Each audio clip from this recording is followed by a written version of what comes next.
that if we don't get one under control, you may find legislative bodies taking whole classes of people based upon propensity of conduct, well, to say, we're going to put you in a certain category. Thank you for joining me here today for your fourth stimulus survival check and stimulus package update. Let's jump straight into it. The House finally returned from their paid vacation yesterday. President Joseph Biden also arrived back to work after spending the weekend in Delaware. Later in the day, Biden arrived in New York for the UNGA, where he is expected to speak on U.S. relations with China, as well as the end of the 20-year war in Afghanistan. The White House is just days ahead of the government shutdown deadline. Meanwhile, the Senate parliamentarian ruled against allowing Democrats to include a pathway to legal status for an estimated 8 million undocumented immigrants in their massive reconciliation bill. Senate Majority Leader Chuck Schumer called the parliamentarians' ruling against including immigration reform in the budget extremely disappointing.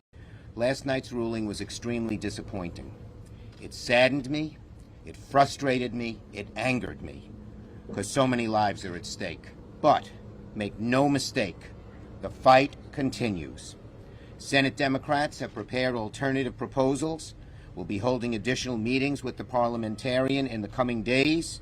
I've worked very closely with my colleagues, including Chairman of the Judiciary Committee, Senator Durbin, as well as our four Latino senators, Padilla, Menendez, Lujan, and Cortez Masto, and we're going to continue our fight with the best options available to provide immigrants with a chance of obtaining lawful residence. While on the floor, Schumer said that the Senate has a lot to accomplish in a very little amount of time and says the Senate should be ready and willing to work late nights and weekends. Alexandria Ocasio-Cortez said, "I will not vote for the infrastructure bill unless reconciliation has passed both chambers." In other words, Ocasio-Cortez wants the reconciliation measure to be voted on this week before the agreed-upon date of September 27th for the infrastructure bill. Even Democrats have slammed Joe Biden's complicated $3.5 trillion spending package, calling it the Rubik's Cube on steroids. Oh, and in the next stimulus package, there's still no mention or word of any stimulus checks anywhere. Senate reporter Stephen Dennis shared a summary of all that's happening right now. 10 days left in the fiscal year. The House returns from the August recess. The debt limit is unresolved. The government not yet funded. 2,000 Americans dying a day from we have 3-4. Democrats' big reconciliation dreams are in big trouble with the parliamentarian and Manchin. Border surge continued. Senator Joe Manchin says he thinks the Senate should delay voting on President Biden's $3.5 trillion spending package until at least next year. And if there's not enough clarity, then you need to get clarity, and people need to know what tax reforms and where we stand nationwide and where the inflation is, all the things I've talked about. It's not a delay till next year, right? No, I didn't. You know what I said? I said, let's wait and see whatever we need. We'll have a good idea. The main thing with inflation, if it's transitory or not, you have a better idea, once we get into it a little bit longer. But right now, inflation's still high, and now we understand that natural gas prices are higher than they've ever been in West Virginia, too. And people that end up paying the highest is the ones that can't afford it. Mm-hmm. So we got to worry about all these things. Democrats now face very tough choices over what to cut from the bill. That includes everything from universal preschool to free community college to amnesty for illegal. It's also a development that the White House and Democrats in Congress would love to be celebrating today, but they find themselves in a web of interwoven standoffs where nobody's blinking. I'm thinking like Reservoir Dogs. And if they don't figure a way out, the entire Biden legislative agenda could fall apart, because deadlines to avoid a government shutdown and a potential default on government debt are right around the corner. So as Congress returns to Capitol Hill, here's where we are right now, starting with the House. 1 week from today is the self-imposed deadline that Speaker Pelosi set for the House to take up the bipartisan infrastructure deal. But the Progressive Caucus is adamant that they won't vote for it unless there's a vote on that sweeping $3.5 trillion budget resolution first. But, then there are a group of those 9 House moderates who say they'll jump ship if that happens. And adding yet another level of chaos on top of this whole thing, the reconciliation package likely won't even be ready by Monday, with Senate committees still working on the bottom lines. You still with me? Well, the Senate parliamentarian has also handed Democrats a crushing defeat this weekend, saying that a pathway to citizenship is not allowed in the budget reconciliation process. Democrats say they have a backup plan, but it's not entirely clear what that is. Meanwhile, tied up in all of these legislative standoffs and setbacks are two impending deadlines. Government funding runs out on September 30th, and the debt ceiling limit is set to be hit sometime in October. Republicans say they won't help at all with the debt ceiling, which leaves the heavy lifting to Democrats, which would add yet another wrinkle into their not yet ready reconciliation package, which might then also derail the bipartisan infrastructure bill. Look, folks, there is no way out of these series of standoffs that will make every last member of the Democratic caucus happy. But if they don't get action on at least some of these matters, it's not just the Biden agenda that's in peril. The government won't be able to keep the lights on in a matter of days, and the economy could be headed for something much, much worse after all that. The House Democrat budget chairman admits that Democrats can raise the debt limit all on their own. So I don't understand. What's their plan? What's the fallback plan if Republicans are sticking to this threat? I mean, how do you see this standoff ending? Well, ultimately, they're going to have to vote for it, or we're going to have to have a vote and do it by ourselves. We can do it through reconciliation. Leadership has said they don't want to do that. The reason is if we do that through reconciliation, we actually have to specify a number. That only leads to further chaos in a certain period of time. So what we should do is abolish the debt ceiling, because we're the only country in the world that has one that operates like this. Mm-hmm. But what we ought to do is just raise it to an extraordinarily large amount that we'll never reach. That's probably not viable politically, but we'll get to the debt ceiling raised. There is no alternative. And Mitch has said this many, many times over the last few years, that there is no alternative to raising the debt ceiling. Senate Minority Leader Mitch McConnell celebrated the Senate parliamentarian ruling that Democrats' immigration reforms cannot be passed through reconciliation. The reckless taxing and spending spree the Democrats are riding behind closed doors is designed to leave Americans with a socialist country they never voted for, a country that working families in many ways would barely recognize.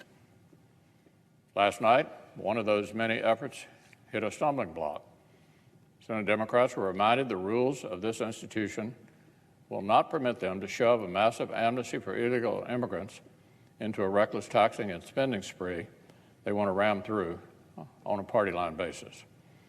Our Democratic colleagues cannot pretend that massive transformational policy changes are mere budgetary tweaks.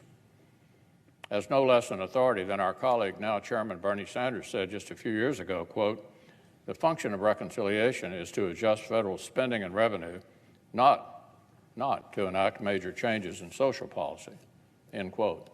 That's a lesson he and his caucus need to relearn. Even with the border as insecure as it's ever been, the far left wanted sweeping amnesty, and Democratic leaders dutifully tried their very best. It goes to show you how radical this legislation is going to be. Mitch McConnell also slammed the Democrats' $3.5 trillion budget plan. Look, I could go on all day. The reckless taxing and spending spree that Democrats are riding behind closed doors is shaping up to be exactly what they promised: an effort to exploit this terrible but temporary as a Trojan horse for permanent socialism. Senator Dick Durbin also shared his thoughts from the floor. But before I do, I want to respond to the Senate parliamentarians' ruling last night on the immigration reform. While I'm disappointed by this decision, I'm not giving up in this fight. There are too many lives at stake. Over the past 18 months, thousands of DACA recipients and other immigrants have saved American lives as doctors, intensive care nurses, paramedics, respiratory therapists. They've risked their own lives for us, for our friends and loved ones. And the least we can do to honor their sacrifice is give them a path to legal status in America. In the coming days, Senate Democrats will present an alternative proposal to the Senate parliamentarian. But the fact is, we already know how essential immigrants are to America and our economic future. Undocumented immigrants have not only been saving lives in our nation's hospitals, they've been toiling in extreme heat on farms across the country to secure the food that we eat every day in America. They've defended our national security as members of the military. They've been working as home health aides, helping care for our parents and family members with disabilities. And they've been caring for our children as teachers and child care workers. They are Americans in every way except for their official legal status.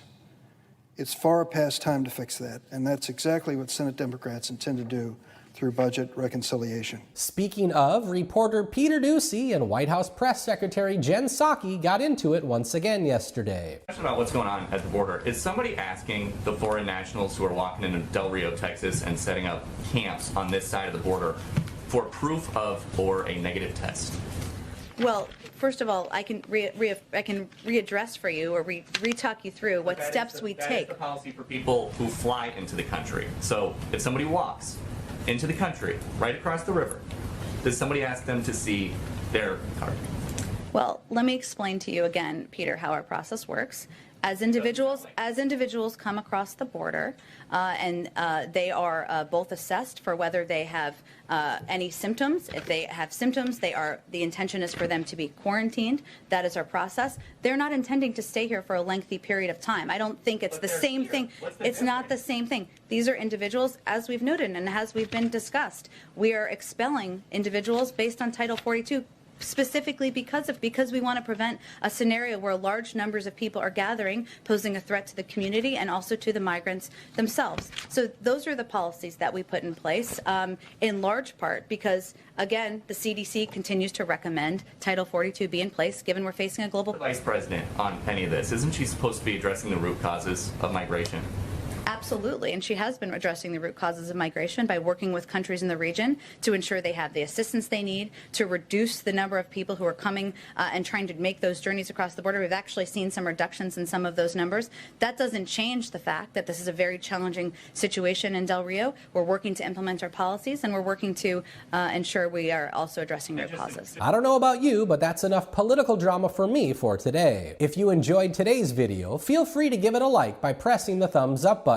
If you want to see more updates like this, then subscribe to this channel by clicking the subscribe button as well. That is the latest and greatest stimulus check and stimulus package updates for today. As always, I truly appreciate you taking the time to watch this video, and I hope to see you soon. Have yourself a wonderful day and take care. Wonderful day and take care.